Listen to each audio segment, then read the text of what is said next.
One of the most important things people in nonprofit organizations have to do is make decisions.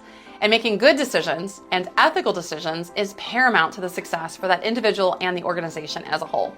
So in this lesson, we're going to talk all about leadership and decision making. This lesson will conclude our discussion on that key nonprofit stakeholder group, which is the paid staff. By the end of this lesson, you'll understand the general leadership styles as well as the concept of situational leadership. You'll understand how leaders make decisions in organizations. You'll learn how to apply frameworks to decision making and how to make ethical decisions, avoiding problems in the decision-making process. First, let's talk about the common general leadership styles. Now, leaders, they're human beings. No two leader is exactly the same, and every day working in a nonprofit is going to be different than the day that came before it. But when it comes to leadership, there are some general leadership styles that tend to emerge. As a quick refresher, something that we've discussed in a previous lesson, nonprofits are led by an executive director, or sometimes that's called a CEO position, who is overseen in most cases by a board of directors.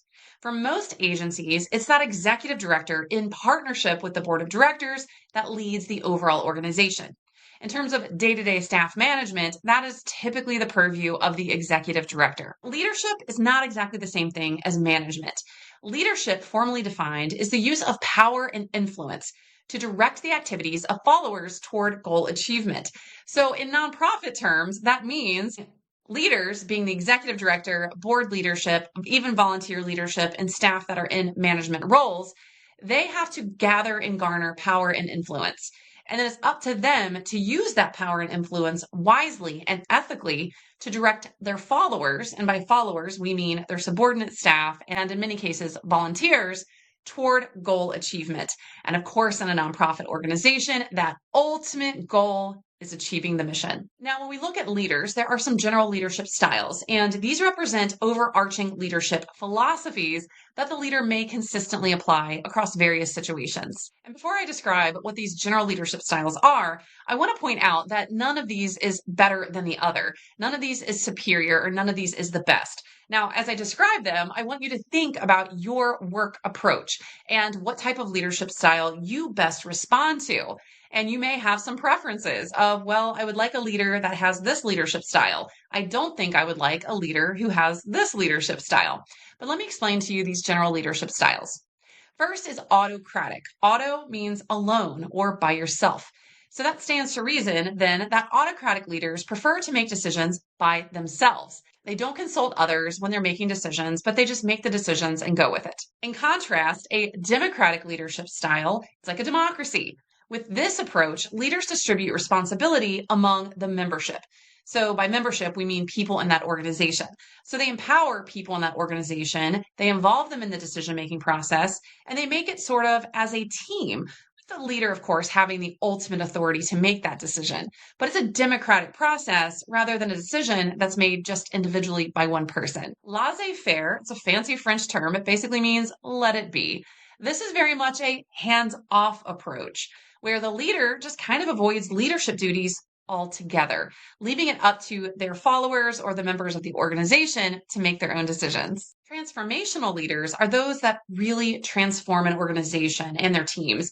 They motivate through inspiration. They're able to set forth that long-range aspirational vision that we talked about in a previous lesson, and they really work with their team to promote individual development. They really invest in their teams, and they really transform people and organizations. Transactional leaders are those that look at leadership as a transaction. That's why it's called transactional leadership. They expect their employees to achieve certain objectives. They monitor performance closely, and then in return for that transaction is they provide rewards, or they fail to apply punishments to their employees or volunteers or people that they're leading in exchange for them meeting those goals, expectations, and outcomes. Servant leaders emphasize the leader's primary role as a servant to their team or organization. And the concept here is that they're serving and supporting the organization and its people by providing resources. Now, servant leadership isn't a term that you generally see in the for-profit sector. It's kind of unique to the nonprofit sector, and there are some criticisms of this term. But a lot of nonprofit leaders like to use this to describe their leadership style as they look at their work as being in service to the mission. And empathetic leaders are those that emphasize things like active listening, empathy, of course, compassion, and they really make it a concerted effort to create a supportive environment of understanding and addressing not just the needs of other people and seeing their perspective, but also addressing their emotions too. Now, life is messy, and it can particularly be messy and chaotic in a nonprofit organization. So there's no such thing as a leader who 100% of the time always embodies the characteristics of their leadership style that we just discussed. In reality, a lot of times the approach that a leader takes to a situation depends on, well, the situation. So let's talk about situational leadership and talk about 4 situational leadership styles. Situational leadership is a very practical approach to leadership because it acknowledges that the who, what, when, where, and why of how we apply different leadership styles can vary depending on the situation. Now, situational leadership styles and general leadership styles, they're not mutually exclusive. In fact, they're complementary and they're often used in conjunction with each other. So in a moment, you'll learn the different situational leadership styles. So I might be an empathetic leader who uses a selling style of situational leadership. So look at these as things that are used in combination with one another. First, let me explain the situational leadership model. This is an organizational behavior theory. It comes from academic research. And this proposes that effective leadership involves adjusting one's leadership style. So yes, we have a general overarching leadership style. We just discussed those 7 general leadership styles. So you can have that one leadership style, but you're going to apply a slightly different leadership style to each unique situation. And in doing so, we're also assessing that unique situation, the person that is addressing that unique situation, and we're determining how we're going to approach that situation. So this model is based on the development level of the follower or the subordinate. And this can be a staff member or a volunteer in nonprofit organizations. And this is what we call readiness. So what is readiness? Well, readiness is broadly defined as the degree to which employees are mature enough and they have the capacity and the skill and the experience and the willingness to accomplish their specific tasks. So depending on an employee's readiness level, that is going to dictate how leaders approach these situations. A telling leadership style involves telling the follower directly what to do. Now, sometimes this is required in certain situations where the follower is not able to do what you're asking them to do, or they're unwilling to do it, or they're not secure in their abilities to do it. Now, these situations are going to require a higher degree of leadership. And it's very common, obviously, when you have a new employee or you're onboarding a new volunteer. Asking them to do a task or a certain set of tasks, you have to be pretty direct in what you're telling them to do.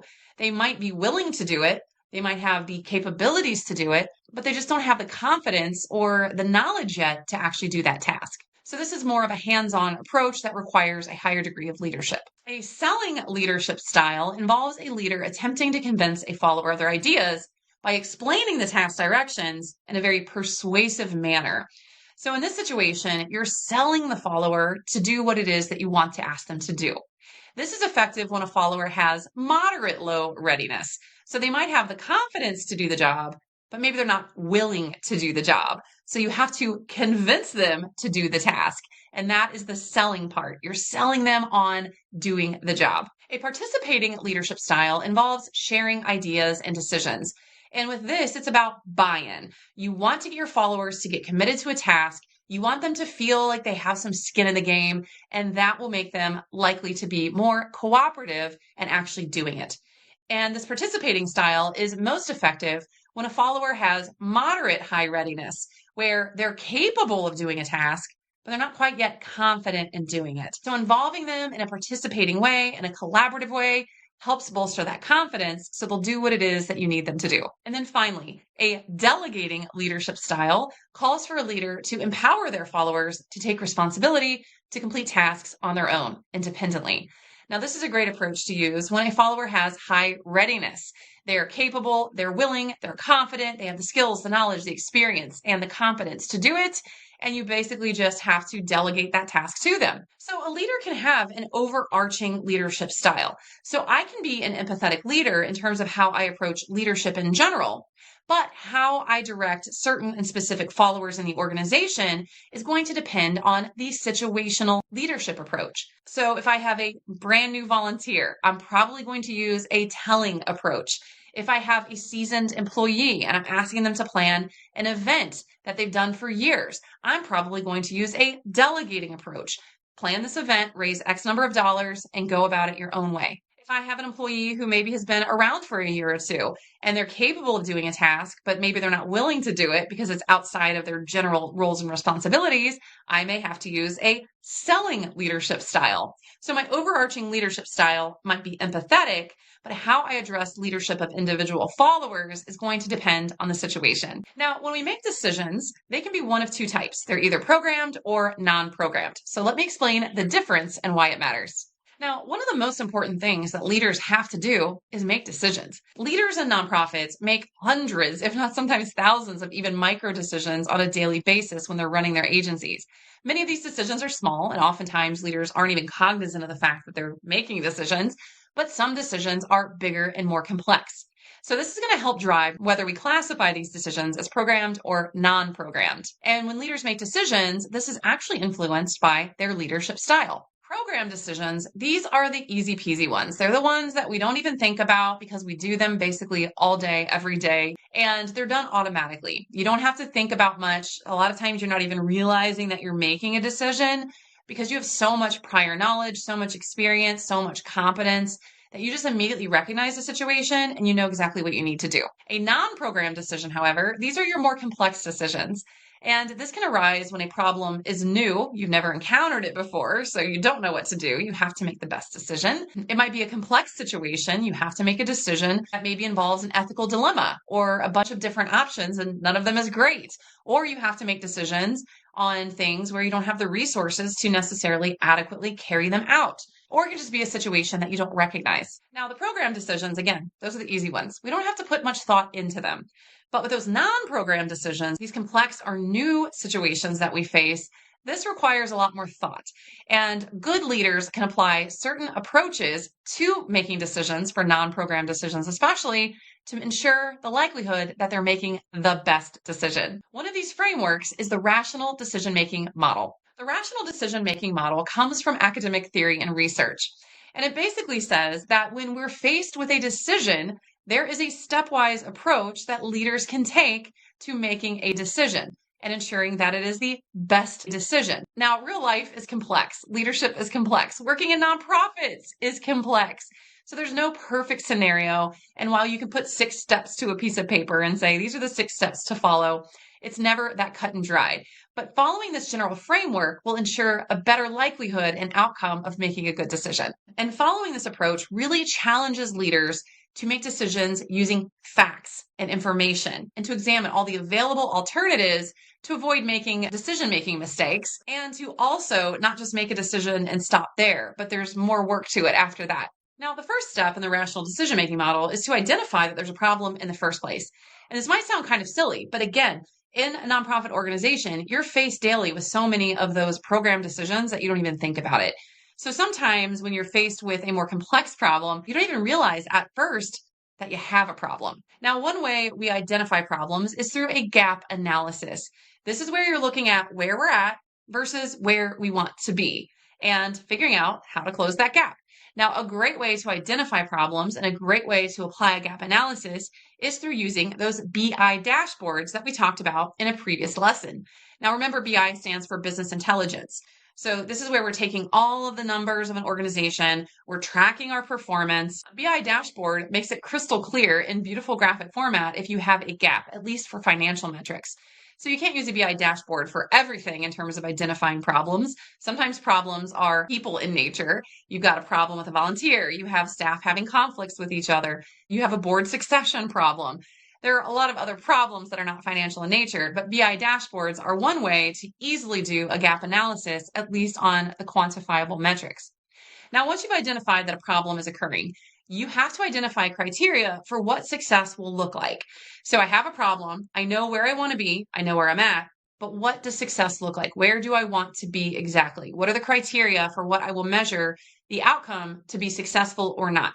Now, a lot of leaders make a mistake here and they jump right to evaluating these alternatives. It's not the time for that. Right now, this is brainstorming. What are all the different options that we can apply to this problem to get to where we want to be? Don't evaluate them yet. Don't shoot down ideas, be open-minded, and think outside the box. After you've determined all the alternatives, and only after you've determined all the alternatives, it's then time to evaluate those alternatives.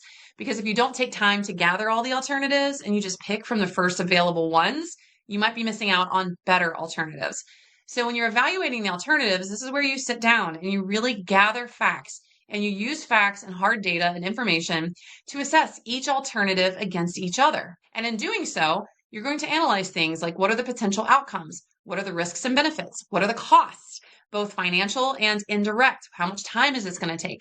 Is this potential alternative going to close that gap between where we are and where we need to be? After doing that, leaders can then look and select and implement the best option that minimizes risks, maximizes benefits, minimizes costs, and has the best outcomes, and they take action. Decision making, according to the rational decision making model, doesn't stop at just implementing a decision. Rather, good leaders have to monitor and evaluate the implementation. They have to make sure that they don't just make a decision, but it's actually implemented. And then they need to monitor it and evaluate it. Is this decision truly the best decision? I thought I knew what the outcomes were going to be, but are they actually those outcomes in reality or not? Are there some things that I missed? Are there some potential downsides that I failed to consider? And measuring these outcomes will ensure that the chosen option is successful. And the best leaders are willing to accept when they don't make the best decision, they don't pick the best alternative, but they're willing to monitor and evaluate and make the determination that they should have made a different choice. And they're willing to accept responsibility and change the course of action to try something else. Now, this model, it comes from academic research. It's an academic theory. It's a model that comes from research, and it makes a pretty big assumption. And that assumption is that decision makers are rational, hence the name rational decision-making model. But we know that in real life, individuals, even the best of them, are not always rational. Emotions can get in the way, personal agendas, ego, things like that can get in the way. And sometimes individuals are not always capable of recognizing a problem and or articulating that problem. And in the nonprofit sector, that's exacerbated by the fact that there are very real constraints like time, financial resources, or other factors. If you're a development director and you're faced with a problem, you probably don't have the time and luxury to cancel a bunch of donor meetings to sit down and methodically go through the rational decision-making process of identifying the problem, doing that gap analysis, and doing all the other steps of it, especially including gathering all of the facts and examining the alternatives. Realistically, you don't have time to do that.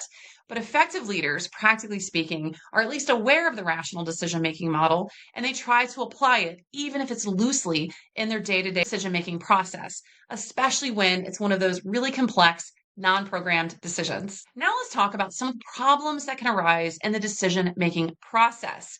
And these are problems that if a leader applies the rational decision-making process to, can hopefully avoid. There are some common problems that human beings encounter when they're solving problems. Bounded rationality basically says that we're bounded. So basically we're kind of in a bubble. We're constrained by how rational we can be when we make decisions.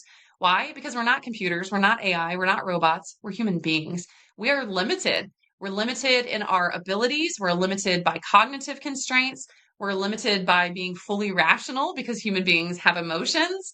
So the human factor makes decision-making kind of inherently flawed. Satisficing happens when decision makers, usually because they're pressed for time, they just grab at the first acceptable alternative that is considered.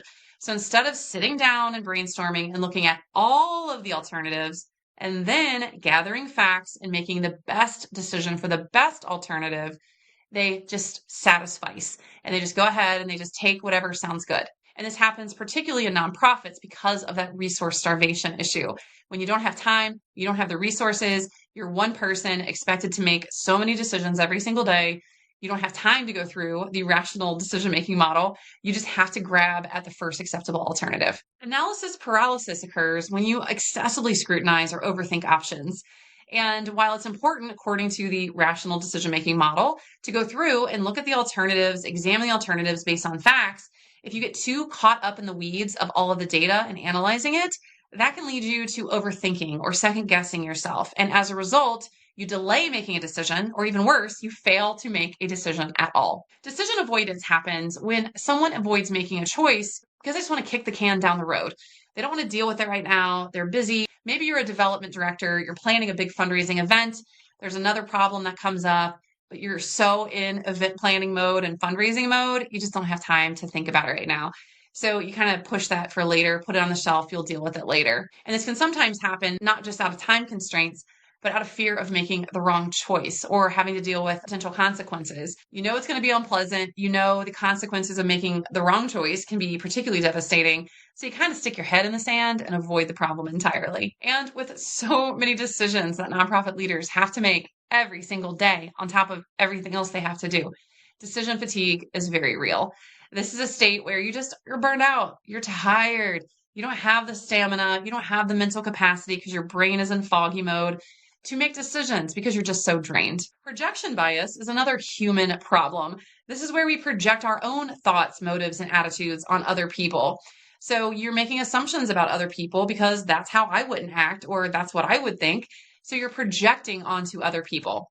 Stereotyping happens when there are assumptions made about others, but this is on the basis of their membership in a social group or other characteristic. And finally, there's escalation of commitment. This is when you're digging a hole, you realize I shouldn't be digging the hole, but instead of changing course and getting out of the hole while you can, you just keep on digging. And next thing you know, you're so deep in, you can't get out. So if you continue to invest in a decision, even in the face of negative outcomes, instead of being willing to own up and say, hey, I made the wrong choice, and admitting failure or losing face, you just keep on with that bad decision. And now that we know how we can rationally approach decision making and solving problems, let's discuss some ethical frameworks that can be applied specifically to making sure that the decisions we make are ethical. Now, some decisions are particularly complex. So these are your non-programmed decisions. They're complicated and or new. And sometimes they're complicated by presenting an ethical dilemma.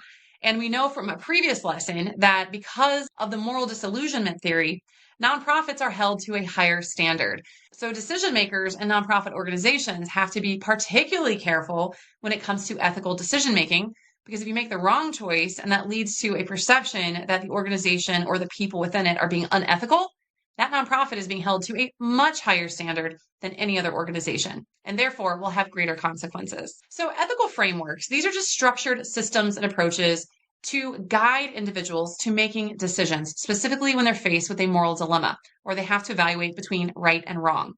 3 framework options that are great in nonprofit organizations are AFP guidelines, the 4-component model, and the mission test. Nonprofits have to raise money. They have to raise money to fulfill the mission. So raising money is basically the sales of their product, with the product being the mission.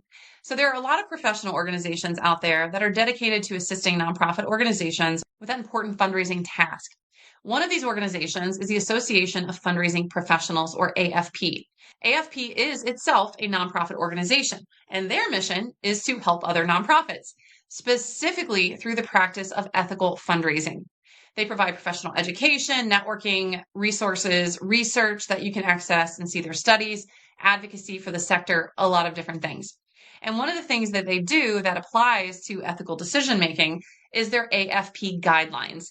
They make these available for free to nonprofit fundraising professionals, and one of them is the Donor Bill of Rights. So consulting guidelines like this can really help guide fundraisers when they have to make decisions that present as an ethical dilemma, of making sure that whatever decision they make or whatever path they pursue is in accordance with ethical fundraising guidelines. Now, AFP guidelines, they're kind of specific to fundraising scenarios or decisions that might impact donors or fundraising. But if you're looking at facing a problem or making a decision kind of at that overarching level, the mission test is a really great rudimentary approach that you can apply.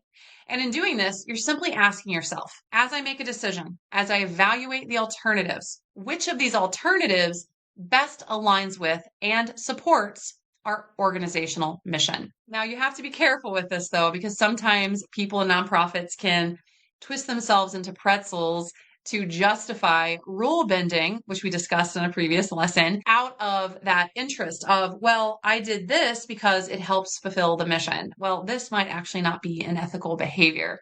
So you have to make sure still it's an ethical decision that you're making, because pursuing the mission is important, but you can't do it at all costs, at least in terms of sacrificing the ethics of the organization. But as long as that decision follows other ethical frameworks, using the mission as that pivotal element in decision making can be a great guide for nonprofits. Now, related to the mission test that you can use in conjunction with it or independently is what's called the mirror test. And this is where you're challenged to ask yourself the question, if I make this decision and I look myself in the mirror as a person, as a human being, as someone with morals, values, and ethics, will I feel good about myself if I make this choice? Another is the publicity test, which asks you to consider, could I defend this choice if I woke up tomorrow and it was on the front page of the newspaper or splashed all over social media and going viral? Would I be able to explain and justify why I made that decision? Now let's talk about another decision-making model, the four-component model. The four-component model is specifically applied to ethical decision-making. And this argues that people move through this multi-stage sequence of psychological process while they're making a decision. And these 4 steps include moral awareness, moral judgment, moral intention, and moral action. First is moral awareness. When you're making a decision, remember, you have to first be aware that you have a problem in the first place. But if it's an ethical problem, you have to be aware that that's an ethical problem. So moral awareness is the recognition that you even have a moral issue in front of you. So having the ability to discern potentially problematic scenarios is that first step of the 4-component model. Sometimes leaders make a decision not even realizing that there are ethical considerations until after the fact, and it comes back to bite them. So you have to have the maturity and the awareness to recognize that it's even potentially a moral dilemma. The next step is moral judgment. So now you've recognized that there's a moral issue that exists. Now you have to kind of go in accordance with that rational decision-making model. Now comes the time to gather all your choices, evaluate those choices and outcomes, and figure out which action is the most morally justified. And it's at this step that you can apply things like the mission test, like the mirror test, like the publicity test, and determining your best course of action. The third step is moral intention. It's one thing to recognize a moral situation is in front of you. It's another to make a judgment call between right and wrong or the most moral choice. But the third step is that you have to actually want to commit to the moral course of action. Whether we like it or not, again, human beings are human beings. And even the people that hold themselves to the highest moral standards, sometimes they screw up. And not everybody has the best moral standards either. So you have to be in a situation here where people are willing to prioritize their moral values over their personal values or over personal gain. Now, if we have the awareness, we have the judgment, and the decision maker has the willingness and the moral intent to make an ethical decision, the final step is the moral action. And this is the actual behavior or situation or outcome. And this is where the decision maker takes action to implement that moral decision. Now, practically speaking, in the nonprofit sector where we know resource scarcity is rampant and nonprofit employees and volunteers are often overburdened, overworked, and tired, is anyone really practically sitting down with a notebook, going through the rational decision-making model, asking themselves, is this a programmed or non-programmed decision? Are they sitting down and methodically going through that 4-component model to make sure they're making a moral decision? No, they're not. But the key takeaway here is if you work for a nonprofit or any organization for that matter, having general awareness of these frameworks, specifically that rational decision-making model and the 4-component theory, really trying to put it in practice where at least it's things that you think about when you're faced with decisions and problems. That will help you not just as an individual and one working in a nonprofit organization, but it can apply to every other facet of decision-making in your life as well.